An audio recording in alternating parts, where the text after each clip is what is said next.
Hello students, next topic है आपका debt security.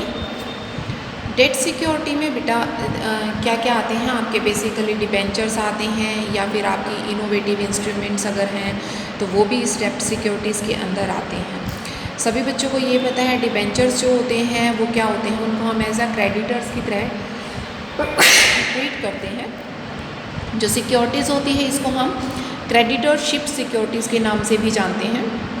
इसके अंदर हमारे डिबेंचर्स और बॉन्ड्स को शामिल किया जाता है और ये इंस्ट्रूमेंट्स जो होते हैं वो कॉरपोरेट फाइनेंशियल इंस्टीट्यूशंस, बैंक कंस्टिट्यूशंस, एक टीनी प्रपोर्शन जो होता है डिबेंचर मार्केट का वो पूरी मार्केट में होता है, चाहे वो कॉरपोरेट सेक्टर है, फाइनेंशियल है, कुछ भी है।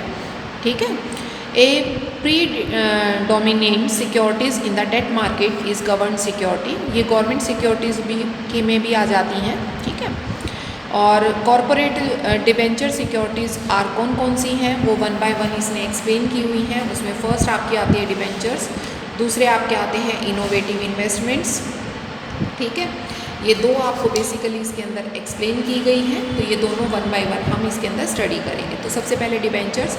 डिबेंचर्स आप सभी को पता है और 11 से आप पढ़ते भी आ रहे हैं। डिबेंचर्स जो एक टाइप का लोन होता है, ठीक है, जो कि कंपनी जो है पब्लिक से लेती है और debenture holders are entitled to get, उसके बदले में डिबेंचर होल्डर को एक फिक्स रेट से इंटरेस्ट दिया जाता है।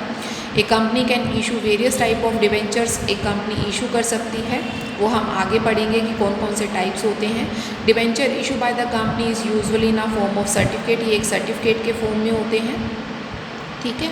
And debentures are written acknowledgement of debts taken by the company as these are issued under the seal of the company. ठीक है।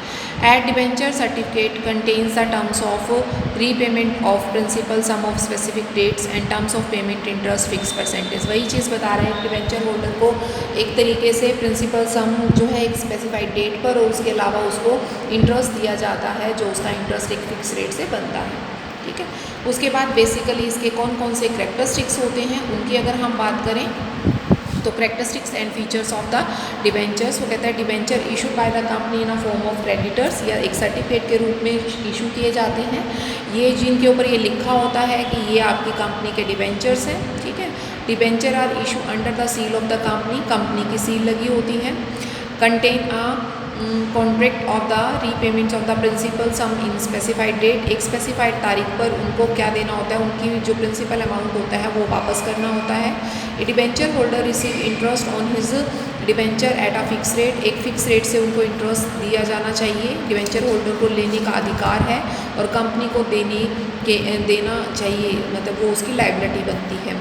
A debenture holder is generally secured by the chance of, अगर मान लो आपकी liquidation की situation आती है और profit नहीं होता कंपनी में, तो उस केस में जो आपके डिबेंचर्स होल्डर होते हैं वो आपके असेट्स को बेचकर उससे भी आपके अपना पैसा वसूल कर सकते हैं। ये अधिकार उनको दिया जाता है, जनरली ये सिक्योर्ड होते हैं। और funds raise by issue of debentures are, जो लॉन्ग टर्म फंड्स की तरह इसको ट्रीट करते हैं। अगर आपने कंपनी में डिबेंचर्स को इशू किया है फंड्स को रेज करने के लिए, तो वो फंड जो है वो लॉन्ग टर्म नेचर का होता है। और यूजुअली जो डिबेंचर्स होते हैं